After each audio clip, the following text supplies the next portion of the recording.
ನಾನು ಸಂತಿನ ಹೇಳಕ್ ಕುಂತಿಲ್ಲ, ಹದೀಸ್ ಮುಬಾರಕ ಇದೆ. ನಮ್ಮ ನಬಿ ಕರೀಂ ಸಲ್ಲಲ್ಲಾಹು ಅಲೈಹಿ ವಸಲ್ಲಂ ಹೇಳಿದ್ರು. ಈಗ ನಾನು ನಿಮ್ಗೆ ಒಂದು ಎಕ್ಸಾಂಪಲ್ ಕೊಡ್ತೀನಿ. ಕನ್ನಡಿ ಹಳ್ಳು ಶೀಶಾ ಏನೇ ಕನ್ನಡಿ ಹಳ್ದು ಕೆಲಸ ಏನು? ನಿಮ್ಮ ಮುಖದ ಮ್ಯಾಲಿನ ತಪ್ಪಗಳನ್ನು ತೋರಿಸೋದು. ಕನ್ನಡಿ ಹಳ್ಳಿ ಏನ್ ತೋರಿಸ್ತದೆ? ನಿಮ್ಮ ಮುಖದ ಮೇಲೆ ಏನಾರ ಕೆಟ್ಟವಾದ ಬಿದ್ದಿತ್ಪ, ಪಿಂಪಲ್ ಬಂದಿದೆ, ಏನಾದ್ರೂ ರಾಡಿ ಹಚ್ಚಿದೆ ಅಂದ್ರೆ ಆ ಕನ್ನಡಿ ಹಳ್ಳಿ ಏನು ಮಾಡ್ತದೆ? ತೋರಿಸ್ತೈತಿ. ನೀವು ಹೋಗಿದ ನಂತರ ನಿಮ್ಮ ಮುಖ ಅಲ್ಲೇ ಕಾಣ್ತೈತಿ.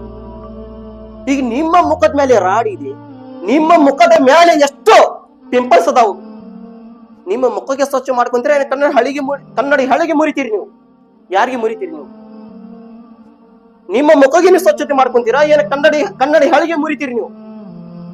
ನಮ್ಮ ಮುಖ ನಾವು ಸ್ವಚ್ಛ ಮಾಡ್ಕೊಂತೀವಿ, ಯಾಕೆಂದ್ರೆ ನಮ್ಮ ಮುಖದ ಮೇಲೆ ಪಿಂಪಲ್ ಇದೆ, ನಮ್ಮ ಮುಖದ ಮೇಲೆ ಏನಾದ್ರೂ ಬಿದ್ದಿದೆ.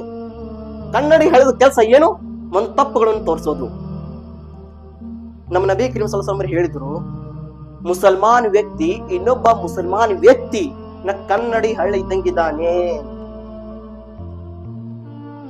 ಒಬ್ಬ ಮುಸಲ್ಮಾನ್ ವ್ಯಕ್ತಿ ಇನ್ನೊಬ್ಬ ಮುಸಲ್ಮಾನ್ ವ್ಯಕ್ತಿನ ಕನ್ನಡಿ ಹಳ್ಳು ಹೇಗಿದೆ, ಶೀಶಾ ಹೇಗಿದೆ, ಆ ರೀತಿ ಇದ್ದಾನೆ. ಅವನು ಹಕ್ಕು ಏನು? ಏನಾದ್ರೂ ಮುಸಲ್ಮಾನ್ ವ್ಯಕ್ತಿ ತನ್ನ ತಮ್ಮನ ಒಳಗೆ ತಪ್ಪು ನೋಡಕ್ ಕುಂತಿದ್ರೆ ಮೊದಲಿಗೆ ಹೇಳ್ಬೇಕು, ನೀ ತಪ್ಪು ಮಾಡಕ್ ಕುಂತಿದ್ಯಾ, ಈ ತಪ್ಪನ್ನು ದೂರ ಆಗುತ್ತೆ ಹೇಳ್ಬೇಕು. ಅವನು ಹಕ್ಕಿದೆ. ನಮ್ಮ ನಬಿ ಕರೀಂ ಸಲ್ಲಲ್ಲಾಹು ಅಲೈಹಿ ವಸಲ್ಲಂ ಹೇಳಿದ್ರು, ತಿರ್ಮಿಜಿನ ಹದೀಸ್ ಇದೆ, ತಿರ್ಮಿಜಿನ ಪುಸ್ತಕದಲ್ಲಿ ಇದೆ.